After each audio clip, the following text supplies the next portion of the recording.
Hello guys, welcome to always rise. तो अभी जो है हम क्या करने वाले हैं, इंडियन पॉलिटिकल थिंकर्स की एक फटाफट सीरीज शुरू करेंगे, ठीक है। और इसमें हम जो है मेजर चीज़ें डिस्कस करेंगे जो कि आपके एग्जाम के लिए इम्पोर्टेंट है, और कोशिश करेंगे कि हर एक सीरीज को, मतलब हर एक थिंकर को हम 10 मिनट के अंदर फिनिश करें।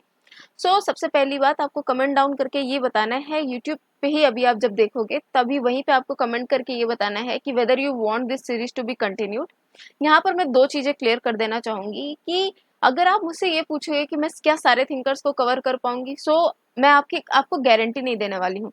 लेकिन हाँ, मैं एक काम कर सकती हूँ कि आपको जिस भी थिंकर में प्रॉब्लम है ना, आप मुझे बता सकते हो, तो मैं कोशिश करूंगी मैं पहले उन थिंकर्स को कवर कर लूँ, ठीक है। तो अभी हम डिस्कस करने वाले हैं life and works of doctor Mohammad Iqbal, ठीक है। यहाँ से क्वेश्चन बहुत ज़्यादा पूछे जा रहे हैं, साथ ही साथ इसका एक कंट्रोवर्सी भी हुआ है कि उनकी जो पोएम है ना, रिसाइट की गई थी, सारे जहाँ से अच्छा हिंदुस्तान हमारा, तो वहाँ पर एक टीचर को सस्पेंड कर दिया गया उसकी वजह से। तो एक ये करंट करंट में है, इसकी वजह से ये जरूरी है कि आपको इनके बारे में चीज़ें पता हो, ठीक है। तो ये फटाफट सीरीज को कंटिन्यू करना है कि नहीं करना है, ये आपको बताना है। लेकिन सबसे पहले आप वीडियो देख लीजिए, अगर पसंद आएगी तभी तो आप कुछ भी कमेंट करोगे, है ना। So let's start. इंट्रोडक्शन सबसे पहले कि जो सर मोहम्मद इकबाल थे, उनको जो है ना अल्लामा इकबाल, ठीक, इस नाम से भी जाना जाता था, ठीक है। And he was a philosopher, he was a poet of course, ठीक है। इकबाल एंसेस्टर्स जो थे वो कश्मीर से बिलोंग करते थे, और वो जो है एक तरीके पहले वो ब्राह्मण्स थे, ठीक है ना, सप्रू सब कास्ट के।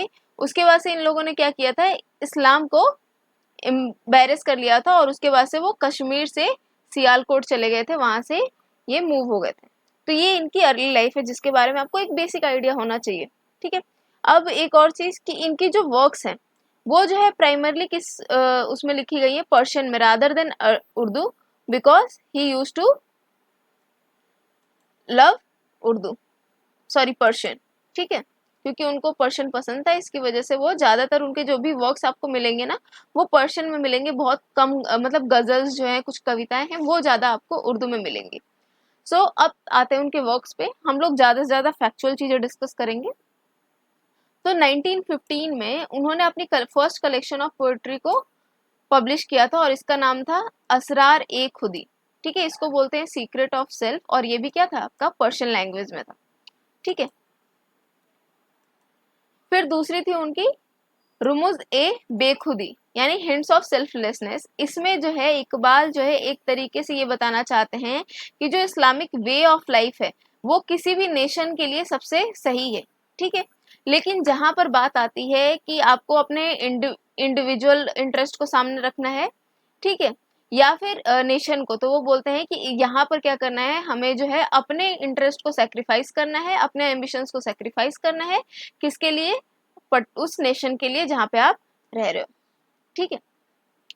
फिर नेक्स्ट है आपका द पयामे मशरिक, यानी the message of the east. ये जो है आपका पब्लिश हुआ था 1924 में, और एक जर्मन पोएट थे गोएथ, ठीक है ना, ये एक तरीके से वहां से कनेक्ट करते थे, मतलब उन्होंने जो लिखा था ना वेस्ट ऑस्ट्रिस्टल दीवान, ठीक है। तो वहां से इनका ये जो है पयामे मशरिक, मैसेज ऑफ द ईस्ट, थोड़ा सा रिजेंबल करता है, और इस चीज को ये थोड़ा सा इंपॉर्टेंट भी बन जाता है आपके लिए, क्योंकि ये डायरेक्ट यहाँ से क्वेश्चन उठा के पूछ सकते हैं। फिर नेक्स्ट है आपका जबुर ए आजम, ठीक है। ये 1927 में पब्लिश हुआ था, और इसमें जो है गार्डन ऑफ न्यू सीक्रेट्स, ठीक है, जैसे गुलशन रजा ए जदीद, ठीक है, ऐसी चीजें जो है उनके उसमें थी। फिर बंदगी नामा एक बुक है, ठीक है ना, ये स्लेवरी पे बुक है। इस चीज को भी आपको याद रखना है कि बंदगी नामक क्या है, और ये किस चीज, मतलब किस चीज को एड्रेस करती है, या फिर किस टॉपिक को एड्रेस करती है, तो ये एड्रेस करती है स्लेवरी को। और जो गुलशन राज ए जदीद था, ये इनका फर्स्ट मतलब प्रोस था एक तरीके से, जिसमें ना वो क्वेश्चन पूछते हैं और उसके बाद से आंसर देते हैं, ठीक है, कि किस तरीके से जो है आपको किसी भी एक्शन को क्या करना चाहिए, डील करना चाहिए, मतलब क्वेश्चन और आंसर के थ्रू पे हो जाते हैं। बंदगी नामा में वो बोलते हैं कि भाई स्लेवरी को पूरी तरीके से डिनाउंस कर देना चाहिए, ठीक है, और ये जो है हमारी सोसाइटी के लिए अच्छा नहीं है। फिर है आपका द जावेद नामा, ये बुक ऑफ जावेद, ये जो है 1932 में पब्लिश हुई थी, और एक तरीके से ये इनके सन के लिए एड्रेस थी, ठीक है। तो ये इस चीज़ को भी आपको ध्यान में रखना है। फिर है आपका बयात कर्द ए अवाम शरीक, ठीक है, what are we to do O nation of the east, ये जो है आपका 1936 में पब्लिश हुई थी और एक तरीके से ये वर्स नैरेटिव है, मतनवी।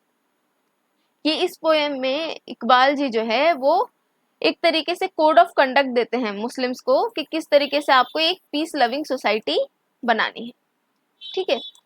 एंड नेक्स्ट है आपका ये जो है सिक्स्थ और उनकी लास्ट बुक थी, इकबाल पर्शियन मतलब इकबाल का जो भी पर्शियल कंपोजिशन था ना, एक तरीके से उनकी लास्ट बुक थी।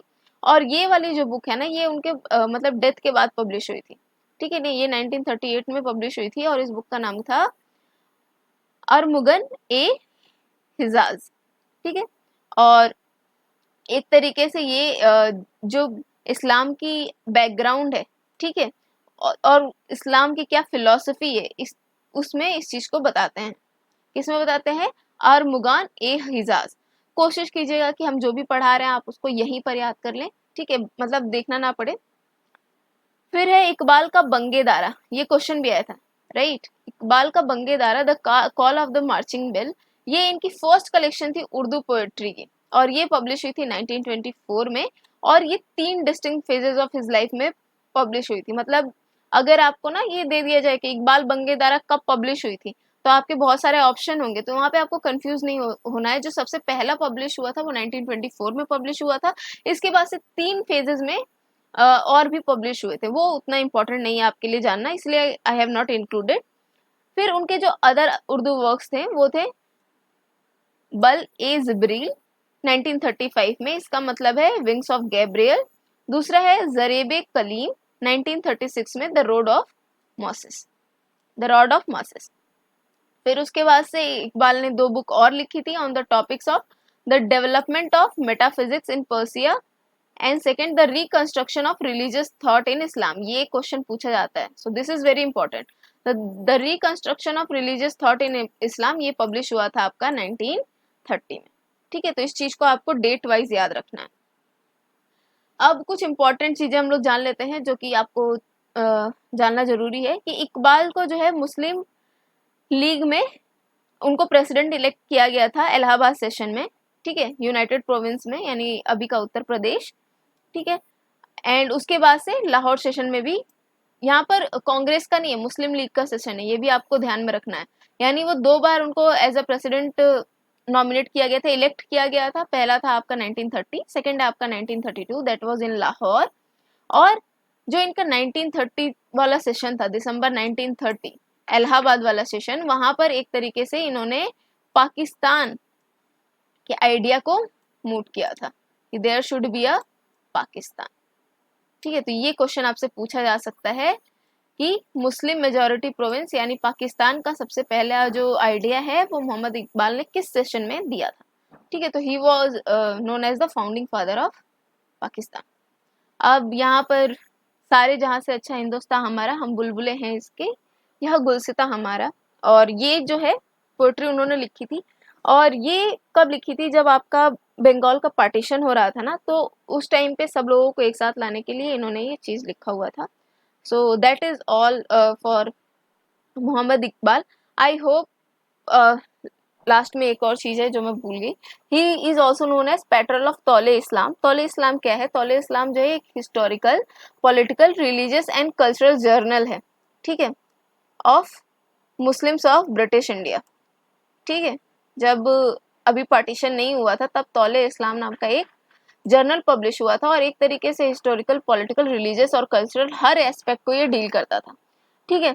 और इकबाल जो है वो चाहते थे कि उनका जो ये जर्नल है उसके थ्रू जो है उनके आइडिया, उनके ऑब्जेक्टिव्स को जो ऑल इंडिया मुस्लिम लीग है ना उसके साथ जोड़ा जाए या फिर वहां पे इनके आइडियाज को लाया जाए, ठीक है। और 1935 में सैयद नज़ीर नियाजी उन्होंने इस जर्नल को एडिट करना शुरू कर दिया और उसके बाद से इकबाल के पोएम तौले इस्लाम, ये भी इंपॉर्टेंट है आपके लिए, तुलु ए इस्लाम, सॉरी तुलु ए इस्लाम, ठीक है, तुलु ए इस्लाम, इस पोएम को उन्होंने क्या कर दिया? इकबाल के पोएम के नाम पे डेडिकेट कर दिया और इस चीज को भी आपको ध्यान में रखना है।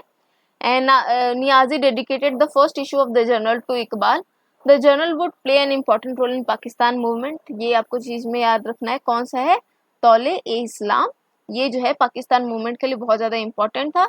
And then this journal was continued by Ghulam Ahmad Parvez, this is not very important, ठीक है, इनके अर्ली एडिशन में इन्होंने बहुत ज़्यादा वो किया था। मेनली आपको क्या रखना है कि he is the pattern of Tolu इस्लाम, ठीक है। So that is all.